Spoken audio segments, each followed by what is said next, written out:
I'm joined here by our panel guests, but before we introduce them, I would like to look at the latest data which underscores the importance of the discussion we've been having today. Let's take a look at the screen now and see how the prices of essential commodities changed as a result of the shocks we've been discussing. Let's start with the cost of energy, which includes coal, oil, gas prices, comparing January to September 2021 with the same period in 2022. There's been a dramatic 76% increase in the cost of energy. What about food prices? We know that overlapping global crises have affected the supply of essential staples. Taking those same periods again in 2022 and 2021, the cost of food went up by 21%. And lastly, let's take a look at the price of fertilizer. This is vital for boosting agricultural productivity. Here we've seen the largest global increase of all, a shocking 97% rise in just a year. Now, to speak more about this and discussion specific solutions on how to transition to clean energy and resilient food system that are vital to protect people and the planet, let me introduce our guest in studio today. Let's welcome Axel van Trossenburg, World Bank Group Managing Director of Operations. His Excellency Sida Keita, Minister of Finance from Gambia. Jo Swinnen, Director General of the International Food Policy Research Institute, and Rania Al-Mashad, Minister of International Cooperation of Egypt.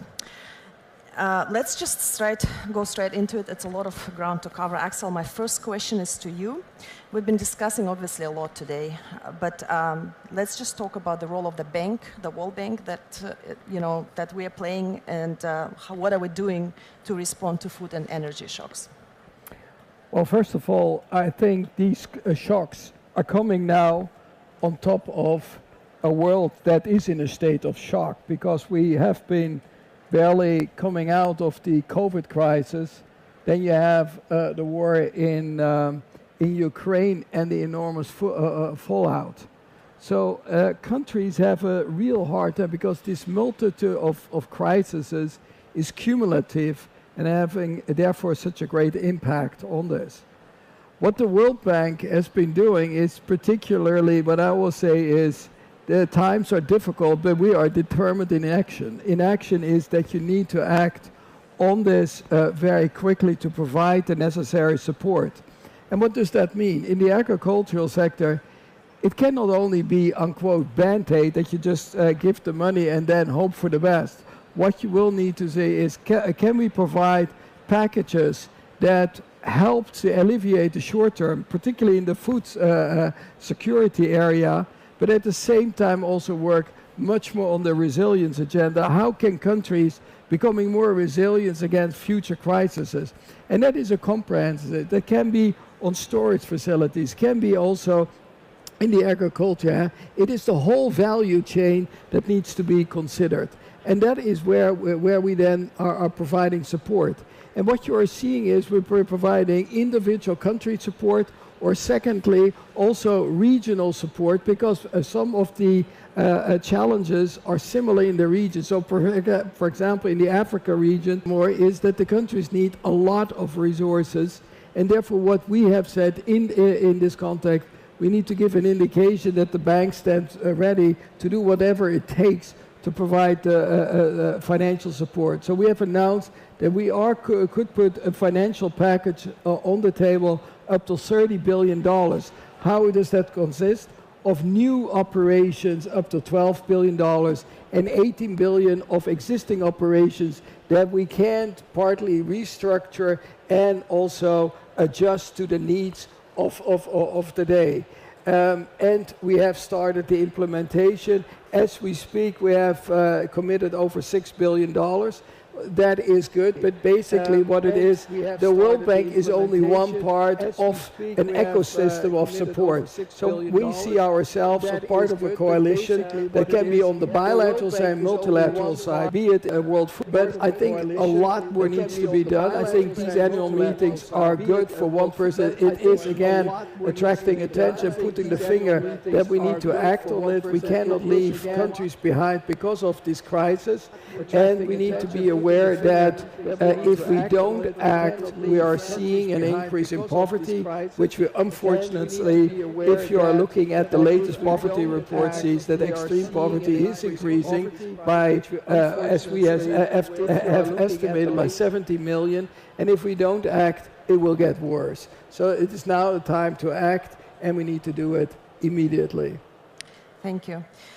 Thank you, Axel. My next question is for Minister Keita. Minister, as Axel just said, actually, Gambia is also working a lot with the bank, and there are lots of, actually several, innovative energy projects. Can you tell us how these are helping to mitigate energy price spikes and strengthen both food and energy security for Gambian people? And what are the measures that are taken by the government to aid the energy sector against the rising fuel prices? Thank you very much. Gambia is a net energy importer. We import all our energy needs, and the spike in the price of energy as well as food had left an untold challenge on both the government and the population of the Gambia. It has put a stress on our fragile economy, and with the intervention of the World Bank, we have been able to invest in a mix of energy that support the energy roadmap, which overall will consist of the alternative energy production. We also have the regional power supply from Senegal, as well as the existing hydrocarbon power production. That, on completion, will reduce the overall energy mix and the subsequent price reduction. The shock has not been very easy on the population and the government treasury for that matter. We were obliged to subsidize the price of fuel to the tune of 1.5 billion in the last 7 months, which translates to about $30 million to cushion the impact of the society. That notwithstanding, it left a big gap in our fiscal space, but we felt it was necessary as a government in order to ameliorate the shock or the pressure on the population. The other areas of intervention that we have done as a government is to partner with the World Bank to subsidize the cost of living of the most vulnerable segment through cash transfers. That came in very handy and supported the most vulnerable segment of society in the rural community. So these are some of the measures we have taken as a country. But overall, we can say that the intervention of partners like the World Bank has supported a large investment in the energy sector, which we believe upon completion, we will attain global energy sufficiency by 2035. That is the energy roadmap. It is a challenge. We are not out of the woods yet, and we still believe that we need to partner more with developers. Yes, let's see. Recent events such as COVID and the war in Ukraine have shown just how vulnerable the global fuel supply chain could be. How can we enhance the resilience of the sector, especially in the face of growing disaster risk? Yes, I think going forward, the only formula is resilience. And to build so, you need a multiple approach. One way is the trading system in the energy. As we know, energy is mainly traded through key producers, and they are operating as OPEC. And we need to have more supply side coming onto the market so as to increase the supply side in order to make sure that it's the fair market price that everybody is paying. Today, even if the supply and demand mechanism works such that the price should go down, we'll see production cuts from OPEC as is happening now. The other approach will be to increase this storage capacity. Small and developing countries like Gambia do not have enough storage capacity, and cannot benefit from economies of scale of buying the product in large capacity, in large volumes when the prices are low. A third approach will be the use of financial markets, because as you know, oil is a traded commodities. The developing countries should be supported to develop the necessary financial tools to hedge against the rise of commodity oil prices. These three combinations, we believe, will adequately address and reposition developing countries to face the growing challenge of energy. And as I mentioned, the only way forward is resilience. Thank you. Thank you. Your policy question for you. So, from your perspective, what are the key policy solutions that countries should be implementing now to address food security concern and build resilience to future shocks? Yeah, thank you for that question. It's, as several speakers have already emphasized, what we're dealing with is a systems question and a long-run problem. I mean, food security has declined since 2015 already. The price spikes, we talked about the price shock in 2007, 2008, but since then we've had 2011, 12, now before Ukraine and after Ukraine. So the shocks are the new normality. So you need a system, a policy system that addresses that. That means you need a package of policies to address various aspects, but you also need short-term responses, medium-term and long-run. And so we don't have enough time to go through all of that, but let me emphasize maybe a few. I think in the short run, what we should be focused on is basically providing financial resources for humanitarian aid, clearly, but also domestically for targeted social protection programs. I think particularly paying attention to gender issues, because we know that women and children are most affected to that. Keeping trade open is really important. I mean, working with countries which have introduced export constraints, for example. And then also market intelligence is really important. Information that helps all the actors in the food chain to make the right decision, but also for governments to make the right policy choices. I think in the long run you can, again, many things, but maybe let me point out three. One is innovation, the other one is finance, and the third one is sustainable production and healthy consumption. Let me start with the last one, okay? We really, for the future, to make our system, our transformation work, we cannot separate these things out anymore. Healthy diets and sustainable production have to go together. We have to come with a broad strategy on this. On the finance, I think we need a new food finance architecture that includes innovations in different parts of the world, private sector, public sector. One issue there is the repurposing agenda. We have $700 billion spent every year on agricultural subsidies. We have to rethink those, bring them more in line with healthy diets and sustainable production. And then the last point is on innovation. One is new innovations, but you know, there's so much technology that are available, people are just not using them, either because they don't have an incentive to use them, or because they cannot, they have problems with insurance, with access to capital. So all these things need to be addressed. Let me leave it at that. Thank you. Rania, so the war in Ukraine has threatened food security across the world, and Egypt is unfortunately not an exception. So we work a lot with Egypt at the bank, and it'd be good to hear from you, what is the government working on to mitigate the impact and increase the agricultural resilience of Egypt? Thank you very much, and just a few comments on Egypt. When we were here during the spring meetings, all the writings showed that there was a sense of panic around Egypt, being one of the biggest wheat importers, particularly from Ukraine and Russia. And we had to underscore that it's a shock, but not a panic.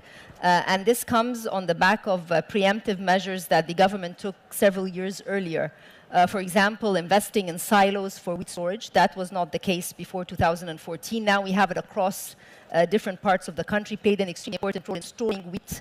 It wasn't in anticipation of the war, but that was became regular practice.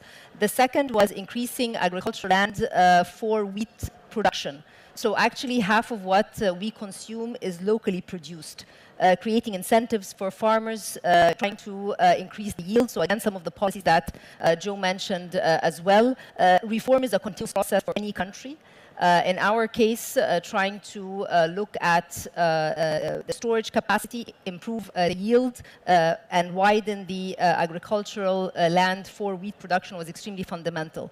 When the shock happened, nonetheless, there had to be a social safety nets for those mostly affected by the food increase, because wheat was one, but then you also had fuel, you had food, so the inflation impact was quite sizable, and this is where targeted policy comes in. And let me say that because we've already had programs and projects with the MIC, such as ones related to social solidarity, making sure that the social safety nets are well targeted, digitized. That also helped tremendously in making these in COVID, and it also had during the fallout of the crisis. The other important aspect, and let me just mention adaptation and resilience in light of Egypt being the president of COP coming up next month in Sharm el-Sheikh. And two key messages for us at COP, adaptation and resilience are extremely important. The war has shown this, that we do need to increase the investments in agricultural projects and try and see, crop resilient production. Something else is from pledges to implementation. There comes a point on financing, and it's very important also that public money, whether it's from the MDBs or other sources, needs to try and leverage private sector investment in agriculture and water. And we're trying to provide examples of that because, MDBs would have to be also a focus on innovative financing instruments, and that is another importance that we're bringing to COP as well. Actually, I want to go back to the point you made. Let's talk about research and innovation. So in your capacity, what do you think what role research can play in guiding the countries through the crisis response? Yeah, we've been doing a lot of thinking about this because I work for a research organization, both IFPRI here in DC and or headquartered in DC, and the CGR more broadly. And so again, we have, I think the long-term strategy really has to focus on the resilience agenda, climate change, big time in, where again, since the problems are, the solutions to the problem, I think, include some form of technology and innovation. Part is institutional change, and part is the policy agenda. And so our package of 7 is really addressing each of these things. For example, I think one of the things we really have to look into is fertilizer and soil fertility. Means part is a policy issue, trade in fertilizer subsidies, etc. But part of it is also a technology issue, and not just on the fertilizer thing. I mean, there's a lot of potential room, we think, of using fertilizers more efficiently, but there's also a lot of room for improving other types of management practices so that we use less traditional fertilizers to use. Okay, so we have the 7-point.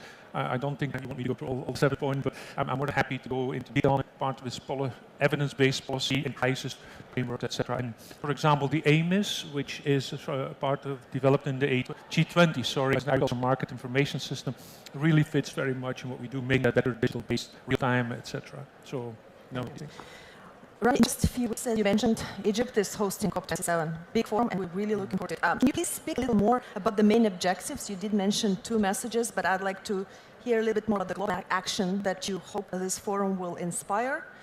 And also, especially when it comes to innovative solutions that are needed for green and resilient development going forward. I think one of the key points, despite the global backdrop, which is a very challenging one, and it's for all means we're attending the compounded crises of COVID and prices of fuel, food, etc., sort of weigh a little bit on different messaging.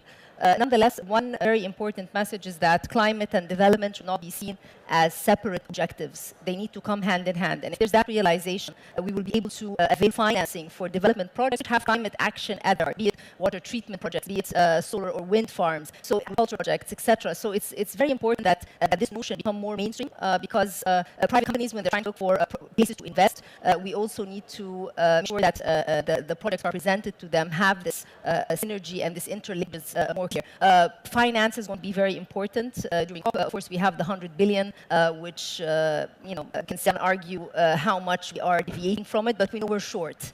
In order to move from billions to trillions, or see the trillions that were committed in Glasgow making their way to the project, we also need to think innovatively of different ways to capitalize on this private sector willingness to come in countries. And so this is another key message. With the debt distress that we're seeing today, with many countries, middle-income, emerging, and definitely low-income countries, thinking about debt swaps, nature, and for climate solutions is important. Even though debt swaps are a bilateral agreement between countries, but the multilateral system can provide different modalities of thinking about projects that could be part of the debt swaps, and research centers can help tremendously in that. We have a very active COP agenda. I invite all participants to go on the website. We have thematic days which tackle gender adaptation, youth coming in very forcefully, and several initiatives related to agriculture and water. And we're putting together the Sharm el-Sheikh guidebook for just financing to basically also show what different stakeholders need to do in order to push finance from pledges to implementation. Thank you. Well, before we close our discussion, we have one more question which we received from the audience, from Christina Su in China. Let's take a listen. With many food support programs underway, what needs to be done to ensure good coordination is in place to avoid fragmentation of aid efforts? Axel, the question about the aid coordination. Well, this is one of the big challenges. I would describe often as there are many good intentions and bad outcomes. That while everybody is claiming good coordination, it's often terribly fragmented. And we need to be very self-critical, step back and say, what do we ultimately want to achieve? And if we actually keep our mind on that we need to support countries, maybe we can step back and be better coordinated. I think it's very clear that coordination is important, and I would add credibility.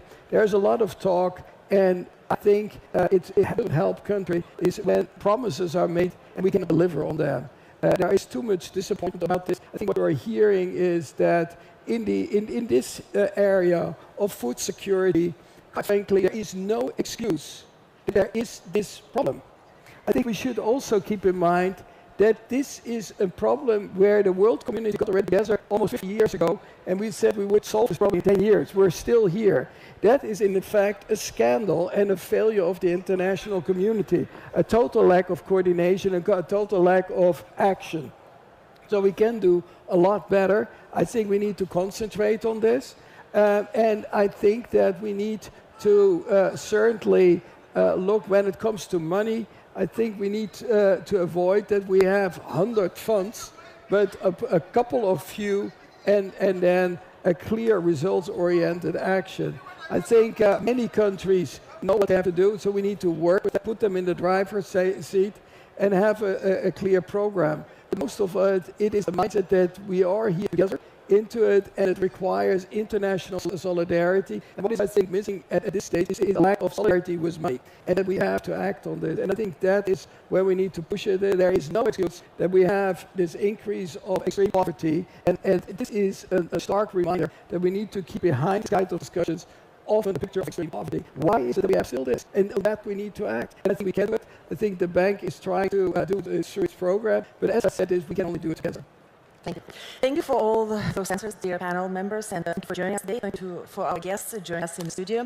It's time to pause and hear from young people around the world about how these crises have been discussing and touching their lives in a very dramatic way, about the ideas and the steps that should be taken to develop and build resilience into food energy systems for their future. Africa, we are most vulnerable to the impact of climate change. Look at the droughts and the floods that are happening and adversely affecting the life of Africans. When Africans are not contributing that amount to the emission of greenhouse gases. So it is a very appropriate theme for the occasion, given the impact of climate change agenda, which is at the forefront of the development agenda of everybody. And my personal expectation is very much in line with the discussions that have been held by the Board of Governors. The Board of Governors have approved the 10-year strategy for the bank, and part of it is to push the bank and support the bank to have access to SDR and leverage on that SDR platform to leverage it 4 times and enable the bank to do more. African Development Bank is a very reliable and trusted partner. They have been in all facets of our development agenda, and they have been partners with us throughout, from agriculture to energy to infrastructure. But one specific and very high-note investment of African Development Bank in Gambia is the construction of the Senegambia Bridge. This bridge has reduced the crossing time of the River Gambia from a matter of days in the old times of ferries to less than 10 minutes per day. And it has not only facilitated that, but it has eased the movement of goods and services, particularly between the north and south of Senegal, and it's part of the wider trans-Saharan or trans-African highway. So the economic effect of this is very great, and it's not only unique to Gambia, but it has a regional dimension. So we feel the intervention has come in, removed the bottleneck of internal movement in Gambia, and also opened up Gambia as a regional transit route. So that singular investment is one of the flagship projects of African Development Bank in Gambia, and is highly appreciated. All the development intervention of African Development Bank in Gambia is very gender sensitive. And as such, we have seen the intervention in the area of agriculture, even infrastructure. The project we're talking about is in the movement for all types of people, including women. And all the other projects are gender sensitive, and gender is at the forefront. We concur with that argument of the president that the women are the bedrock of society, and when you empower them, you empower society and move the development agenda of the country. I think the African Development Bank has done very well. The discussions and the reports that they have produced are high quality. We've seen what the president and the management is doing. All we can say, they are a trusted partner. As Gambia, we would want to see them continue that trajectory and scale up as they have envisaged, so that they can do more and green and climate smart way. Thank you.